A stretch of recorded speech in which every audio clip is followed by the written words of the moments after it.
Bonjour. La santé mentale des ados, c'est un sujet vraiment préoccupant aujourd'hui. Quand on voit les chiffres, un jeune sur 7 touché dans le monde, d'après l'ONU. Et en France, un lycéen sur 4 qui a eu des pensées suicidaires. C'est vertigineux. Oui, c'est énorme. Et on voit bien que les interventions de prévention un peu classiques, elles ont du mal à accrocher. Souvent jugées ennuyeuses, quoi. Exactement. C'est pour ça que, dans notre article, on a voulu explorer une autre voie. Utiliser le jeu en classe, pour aborder des trucs lourds comme l'anxiété, les addictions. Alors, la question c'est, est-ce que c'est juste un gadget sympa ou est-ce que ça peut vraiment marcher? On s'est donc penché sur une grosse analyse d'études, une revue systématique parue dans Frontiers in Psychiatry, très récente, septembre 2025. Alors, la conclusion principale, c'était quoi? Eh bien, la conclusion est plutôt positive, en fait. Oui, les jeux, quand ils sont bien pensés, bien intégrés, euh, ils améliorent vraiment les connaissances des ados sur la santé mentale, et même leurs attitudes face à ces problèmes. Ça semble particulièrement net pour la prévention des addictions, alcool, tabac, drogue. D'accord, intéressant. Alors, cette revue dont on parle dans notre article, elle a brassé large, non? Plus de 1000 études au départ. C'est ça, pour en garder seulement 17 au final, celles qui étaient vraiment solides sur le plan méthodologique, et ça ciblait les 11-18 ans. Et les types de jeux, c'était varié? Ah oui, carrément. On avait des jeux vidéo narratifs, où les choix comptent, des expériences en réalité virtuelle aussi pour simuler des situations sociales un peu tendues. Genre refuser une clope qu'un pote te propose? Exactement ce genre de scénario. Il y avait aussi des quiz interactifs, des escape games numériques, comme un qui s'appelle Escape Addict. L'idée, c'est toujours d'utiliser le plaisir du jeu, l'engagement, pour aborder des sujets sérieux. Et dans notre article, on soulignait déjà des résultats assez prometteurs sur les connaissances.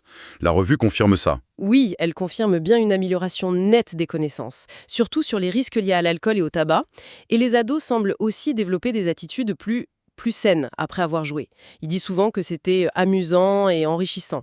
L'étude en Inde est assez parlante d'ailleurs. Ah oui? Racontez. Après 2 ans, dans le groupe qui n'avait pas joué, le groupe témoin, le tabagisme avait augmenté de 68%. C'est énorme. Waouh! Et dans le groupe qui avait joué, aucune augmentation. Zéro. Impressionnant sur ce point précis.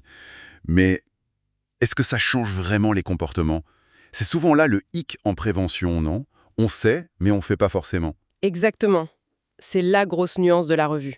Les connaissances s'améliorent, les attitudes aussi, un peu, mais l'impact sur le comportement réel, lui, il est beaucoup plus limité. Savoir, ça ne veut pas dire pouvoir ou vouloir.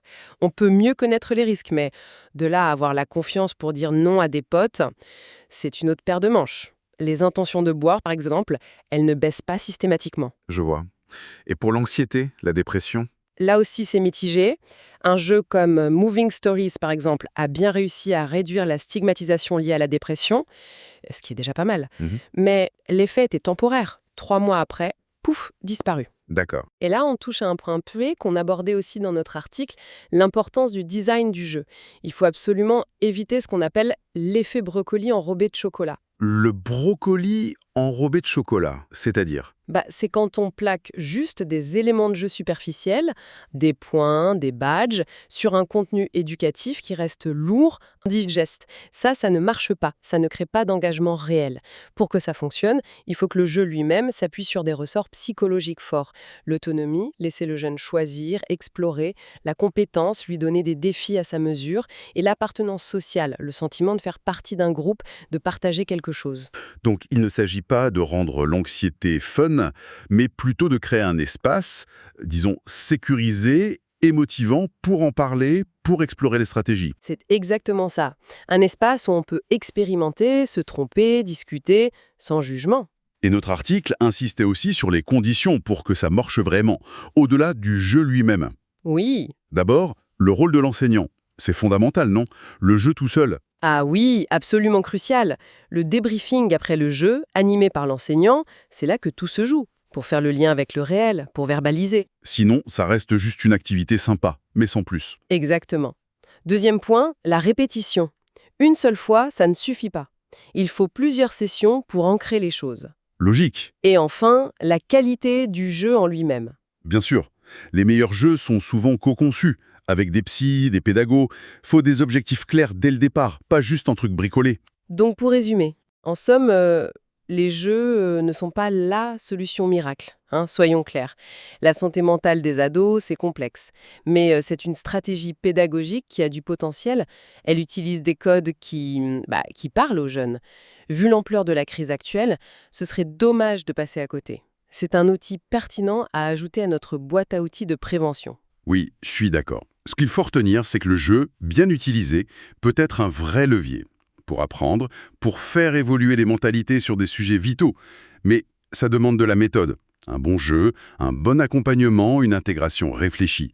Un peu comme le jeu pandémique qui nous apprend la coopération face à une crise sanitaire, mais appliquée à la santé mentale. C'est une bonne analogie. Et ça ouvre une question plus vaste pour finir, au-delà de la santé mentale. Est-ce qu'il n'y aurait pas d'autres grands défis? Le climat, l'économie, la désinformation, où ces approches par le jeu pourraient nous aider pour mieux comprendre, pour nous engager davantage collectivement. C'est une piste à creuser, non?